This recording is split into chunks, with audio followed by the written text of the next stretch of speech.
आज हम बात करते हैं हाउस एक्टिवेशन की। ठीक है। हाउस एक्टिवेशन का मतलब है कि जो हाउस आपकी कुंडली में नहीं है उनको वास्तु के माध्यम से एक्टिवेट करना, और दूसरा जो हाउस आपकी कुंडली में है उनको एक्टिवेट करना। अब दोनों में अंतर क्या है, देखिए।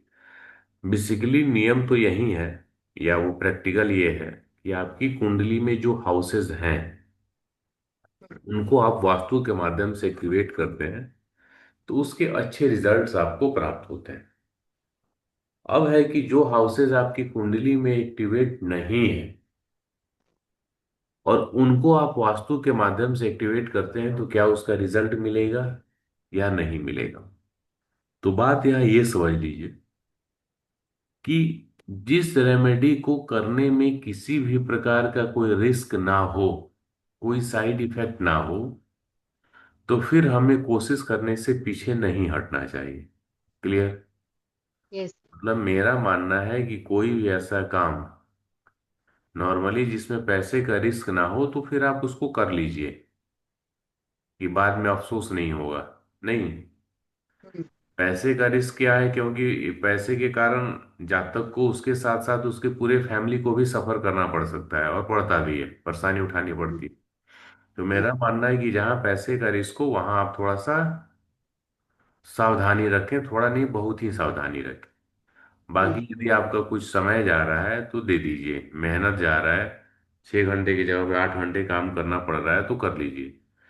इससे क्या होगा, क्योंकि जो भी काम है वो कहीं ना कुछ आपको एक्सपीरियंस दे के ही जाता है, सिखा के ही जाता है, जो कहीं ना कहीं आपको मदद करेगा ही। ठीक है, हेल्पफुल होगा।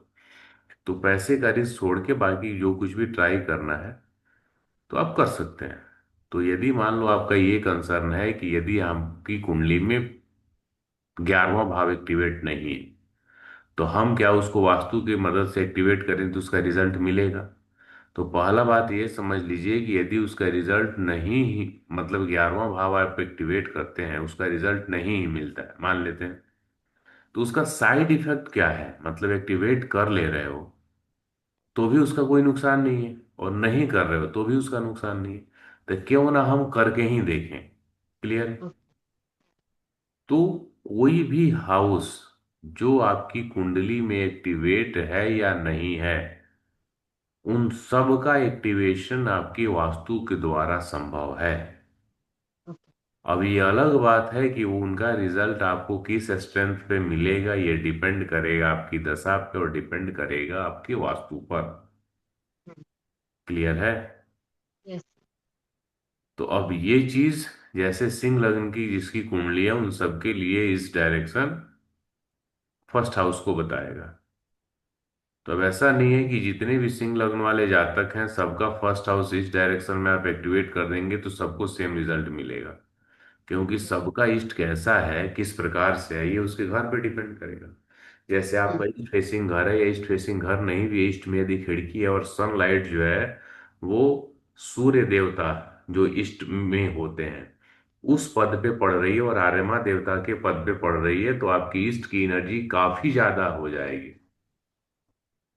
काफी हेल्पफुल। आप किसी भी प्रकार के डाउजिंग या कोई भी इक्विपमेंट्स हैं उस आधार पे या स्वर से आप चेक करेंगे तो आपको वैसा घर जहाँ पे ईस्ट में खिड़की नहीं है या सनलाइट वहां पर नहीं पहुंच रहा सूर्य और आर्यमा के पद पे, और जहाँ पहुंच रहा है वहां उस घर में, दोनों की एनर्जी में आप चेक, मतलब चेक करके देख लीजिए, तो जो डिफरेंस है वो जमीन आसमान का अंतर मिलेगा, इतनी ज्यादा, बिना किसी एक्स्ट्रा रेमेडी के। ठीक है। तो अब दोनों ही स्थितियों में आप जब फर्स्ट हाउस का एक्टिवेशन करेंगे तो डेफिनेटली उस वास्तु के अनुसार हाउस एक्टिवेशन में अंतर मिलता है। ठीक। ये बात मैं इसलिए बता रहा हूं कि इस चीज को आप समझें, क्योंकि एस्ट्रो वास्तु में आप वास्तु को इग्नोर नहीं कर सकते। वास्तु जिस लेवल का रहेगा उस लेवल के आपको हाउस एक्टिवेशन के या एस्ट्रो वास्तु के परिणाम मिलते हैं। क्लियर हुआ। यस। आगे बढ़े। यस। तो अब रही बात हाउस एक्टिवेशन करते कैसे, तो सबसे पहला और आसान उपाय जो है वो मैं आपको बता रहा हूं। जिस हाउस को एक्टिवेट करना है, जैसे मान लेते हैं सेकंड हाउस को एक्टिवेट करना है, इनकी कुंडली में सेकंड हाउस को देखिए भाव चलित चार्ट में। हम्म। कौन सा प्लेनेट बैठा हुआ है?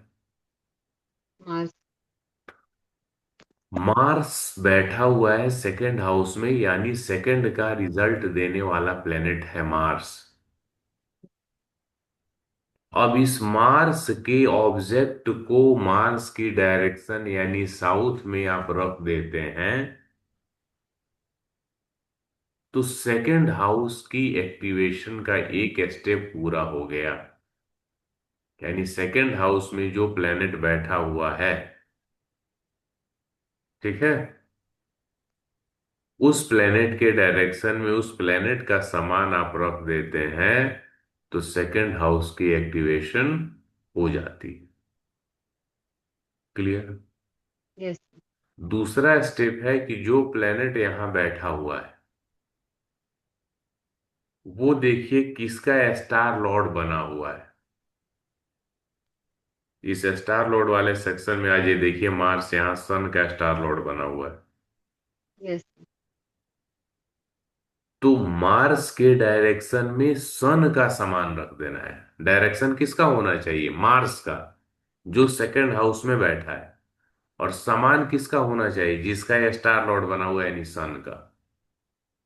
कोई भी ग्रह अपने नक्षत्र स्वामी का रिजल्ट देता है कि नहीं देता है?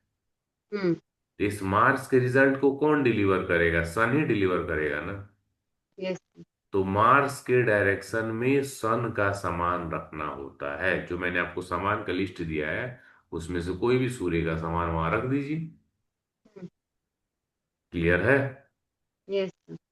यानी जो प्लेनेट बैठा है उसके द्वारा भी आप कर सकते हैं, और जिसका वो स्टार लॉर्ड बना हुआ है उस प्लेनेट के द्वारा भी कर सकते हैं। इसी में एक हाउस एक्टिवेशन, जैसे सेकंड हाउस क्या है? धन का है। तो इसी डायरेक्शन में हम धन के लिए अपने धन रखने वाला स्थान यहां बना दीजिए, या कम से कम सिंबॉलिक तौर पे एक गुल्लक रख दीजिए। यानी मार्स के डायरेक्शन साउथ में आपको गुल्लक रख देना है, और उस गुल्लक में प्रतिदिन कुछ न कुछ पैसे डालने हैं। ओके। तो धन सेकंड हाउस हुआ, बोलिए। Yes sir. तो धन आपने रख दिया उस हाउस में, तो रिजल्ट मिलेगा कि नहीं मिलेगा? मिलेगा। सिंपल करके देख लेना है। ओके। वो आपका कोई एक्स्ट्रा उसमें तो कुछ खर्चा हो नहीं रहा। नहीं, कुछ भी यस। ऐसा एक्स्ट्रा चीज नहीं हो रही। तो सिंपल महीना 2 महीना 3 महीना करके देखेंगे कि क्या रिजल्ट आपको फील हो रहा है। क्लियर है? हम्म। अब बात करते हैं 11th हाउस की। हम्म। इनकी कुंडली में 11th हाउस में 3 प्लेनेट है, मर्क्यूरी है, वीनस है, सन है। हम्म। तो तीनों के ही डायरेक्शन 11th हाउस के लिए आप यूज कर सकते हैं। मर्क्यूरी का नॉर्थ हो गया, वीनस का साउथ ईस्ट हो गया, सन का ईस्ट हो गया। नॉर्थ, साउथ, ईस्ट और ईस्ट। क्लियर है? हम्म। तो इनके रेस्पेक्टिव डायरेक्शन में इनका सामान रख दीजिए। जैसे नॉर्थ में मर्क्यूरी का रख दीजिए, साउथ ईस्ट में वीनस का रख दीजिए, और ईस्ट में सन का रख दीजिए। हम्म। ये तो एक पॉइंट हो गया। हाँ। दूसरा पॉइंट ये है कि इसमें से देख लीजिए इन तीनों में से कौन सा प्लेनेट स्टार स्तर पे आया हुआ है। यानी मर्क्यूरी, वीनस और सन। तो मर्क्यूरी, वीनस और सन, सिर्फ वीनस आया हुआ हम्म। है स्टार स्तर पे। हाँ सर। मार्स। मार्स का स्टार बना हुआ है। हम्म। यानी मार्स के सामान को साउथ ईस्ट में आप रख दीजिए। सबसे स्ट्रॉन्ग तरीके से इन तीनों प्लैनेट्स में मार्स के द्वारा 11th हाउस एक्टिवेट हो जाएगा। ओके। मतलब वीनस के सामान को भी आप साउथ ईस्ट में रख देंगे तब भी एक्टिवेशन हो जाएगा, हम्म। और साउथ ईस्ट में मार्स के सामान को रख देंगे तो स्ट्रांगली पावरफुल तरीके से 11th हाउस का एक्टिवेशन हो जाएगा। ओके। क्लियर है? यस। मिट्टी का जो गुल्लक होता है, मिट्टी का कलर और उसको गर्म करके बनाया रहता है, बाय डिफॉल्ट वो मंगल का हो गया। मतलब आग हम्म। में पका के बनाया होता है। हम्म। यहाँ इस जातक के लिए एक गुल्लक साउथ में और एक गुल्लक साउथ ईस्ट में। दोनों भी जगह रखा तो चलेगा। दोनों ही जगह रख सकते हैं। धन के लिए सेकंड और 11 की कॉम्बिनेशन को एक्टिवेट करने का जबरदस्त माध्यम बन जाएगा। हम्म। अब मान लीजिए गुल्लक तो घर में रखना ही है ना, हम्म। कहीं ना कहीं तो रखना है। हम्म। या पैसे रखने का स्थान आपका कोई अलमीरा हो गया, लॉकर हो गया, रखते ही हैं। हम्म। बस इस आधार पे, इस एस्ट्रो वास्तु के हिसाब से उसकी पोजीशन को देख लेंगे और ट्राई करके देख लेंगे कि हम्म। क्या रिजल्ट मिल रहा है। सिर्फ आंख मूंद के किसी भी रेमेडीज पे भरोसा नहीं करना, करके हम हम्म। देखेंगे कि रिजल्ट मिल रहा है कि नहीं मिल रहा। सिंपल। हम्म।